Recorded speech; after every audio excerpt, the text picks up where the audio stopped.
Civil Reverend Father, Basibo ne banyabo muzikirize entambule munambika gye batwanjulidde buli omu kiti kye era mbagamba nti Mukama waffe yeebazibwe nnyo.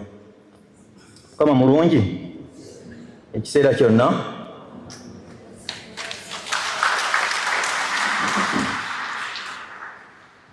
Erinnya nze Stephen Danstan Busuulwa, nze akulira enzirukanya y'emirimu ku TV ya Ssaabasajja BBS, era nga tuli mu kaseera ka kunyolwa. Mbatuusaako okulamusa okuva mu Bwakabaka bwa Buganda kubanga mukimanyi bulungi BBS ne CBS TV ya Bwakabaka ne radio. So minisita w'amawulire, Katikkiro n'abalala bonna batumidde nnyo, ate era ne board olukiiko olutwala wamu ne management ekulembera omukungu Engineer Patrick Sembajjo taliiwo, yeetonze kubanga ayina gye bamukwatidde naye ajja kubaayo enkya n'ekiro twabadde naye. Basibo ne bannyabo, nsaba abaweereza ku radio ya CBS ne TV ya BBS muyimirireko abantu bano babalabe kubanga bazze bakungubagirako mubalabe, namwe babalabe kubanga kye bakoze kya ttendo kubanga babadde naffe mu kaseera konna. Be babajjuza sayidi eyo, mubaanirize era mubeebaze. Mbasaba mutuuleko olwa CBS ndaba Martinus Kakintu ne Dr. Sam Kaziwe yakafuluma alina programu ku ssaawa 4. Kati basibo ne bannyabo nja kuyita mu bufunze nga bwe batugambye. Okusooka neebaza abatuzaalira Joseph Mary Seruwooza kubanga baakola ekintu eky'ettendo. Ffe Katonda kyeyamanya ffe kyettamanya nti agenda kubaka ettofaali lyagatta ku ffe n'ebitundu byonna byayiseemu. Neebaza omukyala Doreen Ninsiima, simanyi waatudde naye tukusaasira, babadde naye ejjo ku ddwaliro ng'ebintu bitabuse ddala nga yeetaaga kusabirwa, n'abaana ababiri Seruwooza baalese. Ababaka ba Paalamenti, nkuireko ababaka ba Paalamenti mu ngalo wano kubanga batukoze ekirungi kitagambika. Olunaku lwajjo nga tuli e Kabuusu, Paalamenti kumpi eggweyo yonna ng'ababaka weebali, ne wano weebali.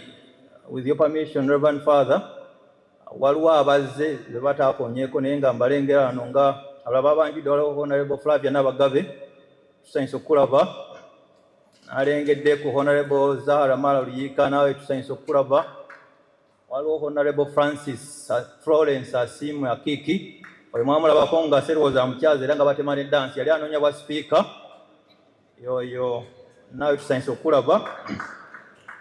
Kale n'abalala bonna be twabadde nabo ekiro, ba Honorable Sebamala, Honorable Segona, Patrick Nsanja, Evans Kanyike, Rose Fortune twabadde naye, Honorable Hillary twabadde naye, Frank Kabuye, Joan Namutawe, Joyce Baagala, Makola Matovu, Lord Mayor abali mu ezo n'abalala bonna. So kiraga nti Seruwooza abadde musajja mugazi nnyo. Seruwooza yatwegattako mu mwaka gwa 2023 mu mwezi gwa Septemba. Abadde agenda kweza emyaka 3 ng'aweereza naffe mu mwezi gwa Septemba omwaka guno. Nga bwe mumanyi nti ab'amawulire tutambula, tulina gye twamuvuba, yali ku Dream TV ya Bishop Serwadda. Tubanga bazanyi ba mupiira, oli bw'alaba omusambi mulungi ng'amuvuba ng'amuleeta. Kuba nange balina gye banvuba ne bandeeta, yadde naye nakatuuka ate n'abalala ne bagala okunvuba naye ate ne babalemesa. Joyce Baagala yali abakulembedde n'abalala. Kakati atwegattako mu Septemba 2023 nga tunoonya ow'amawulire, olwo yali avuddewo. HR ne Head of Department Mwami Peter Mwesi, HR then yali mukyala Petwa Lutuwa ali wano, bo bali kujjukira baweereza abo yadde watuvaako. Baleeta omuvubuka Seruwooza, junior management ne ba leaders abawansi bamaze okuvuba balina okuleeta muffe ba senior management, naffe tukubemu ttooki kubanga ebintu byakwetegereza. You have to audit every process okulaba nti yabadde transparent. Seruwooza bamuleeta ewange akulira enzirukanya y'emirimu, Chief Operations Officer, banze ngenda okulondoola emirimu gye. Tuula mugamba okolerawo nti mbadde ku Dream TV ne Impact, ne mugamba obadde osakira wanti ku Parliament, ne mugamba olina emikutu emitimbagano mugatta abantu gyakola ku mboozi z'obadde okola, oba oli awo TV mbadde sigiraba. Era twagala kwebaza aba Dream n'aba Impact mwe bali kutendeka bulungi. Akati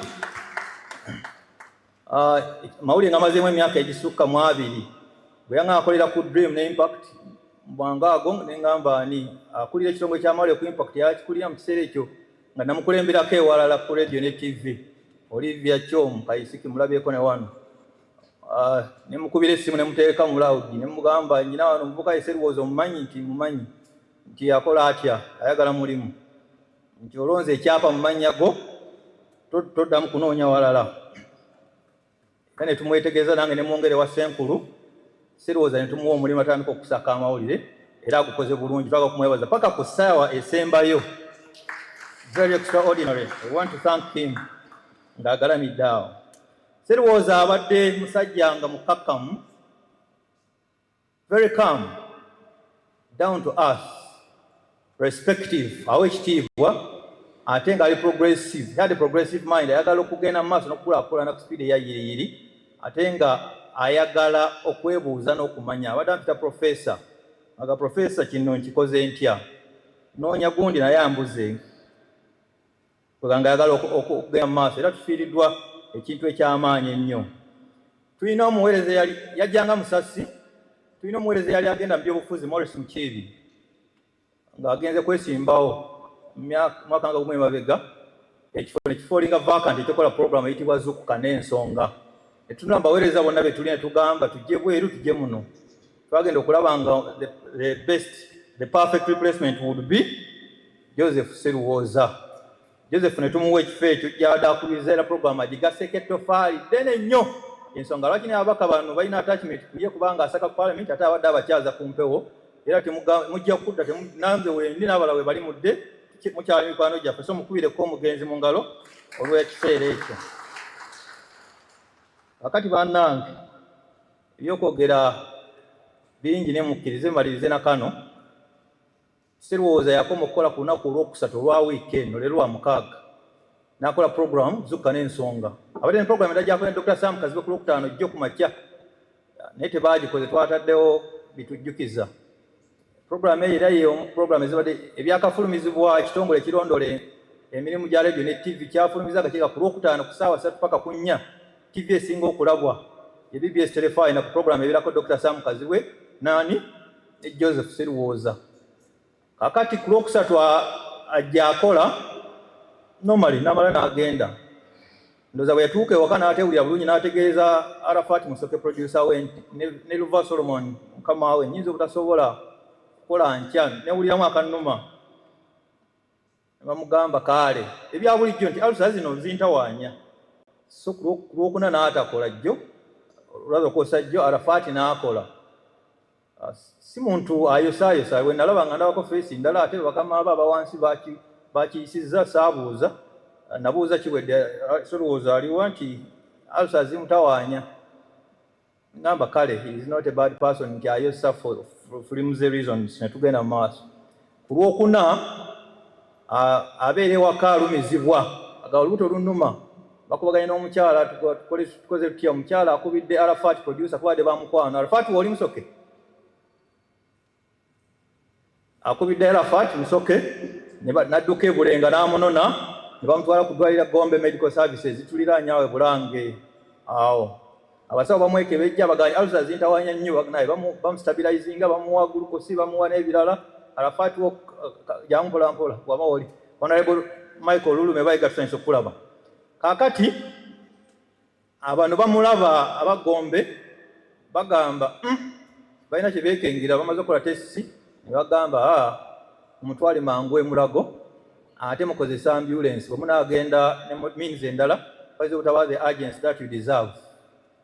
Bafuna ambulance ne bamuddusa mu Uganda Heart Institute. Buli ddwaliro ly'ogenda balina protocols zaabwe baddayo bali ne bagamba results zino zetujja eri nti tulina okuddamu ezaffe. Bakebera Joseph Sserwoza mu kiseera ekyo ng'ayogerayogeramu era bagenda banyumya yeebase mu mutto gw'emmotoka emabega. Badduka Uganda Heart Institute bakola tests balaba nti omusuwa ogujja omusaayi ku mutima okukka mu bitundu ebya wansi waliwo akantu akeetukuta kalabika ng'akagubulookinze so there was no normal blood flow nga okussa kutabuse bamuteeka oxygen akatono naye mu process ne bagamba we have to do an emergency operation okumulongosa mu bwangu. It was an emergency. Agamba naye tujja kwetaaga milioni 7 ndi muzirina bw'oba omumbeera eyo gamba tuzirina tujja zinoonya naye tutaase eki obulamu tugaa tuzirina. Abakatanda awo bapreparinga to take him to the theatre n'atandika okutuuyana ng'agalamidde olubuto ne lumuluma nga tayogera.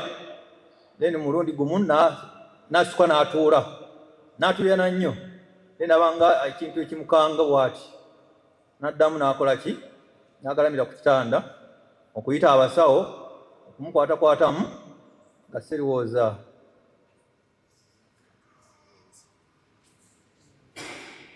sirowooza is no more.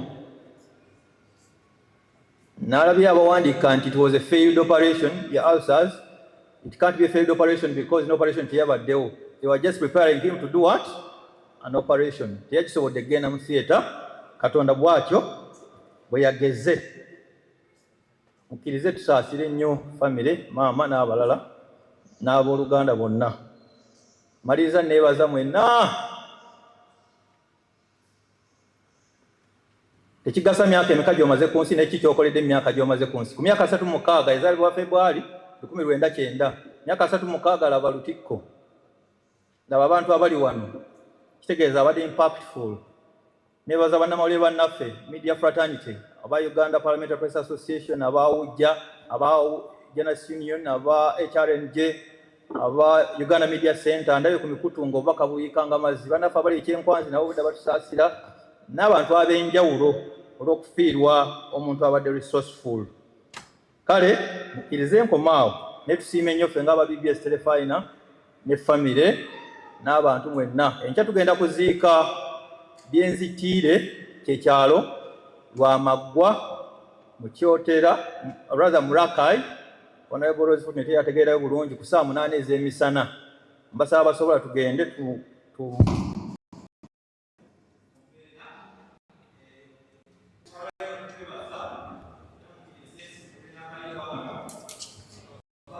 Terima kasih.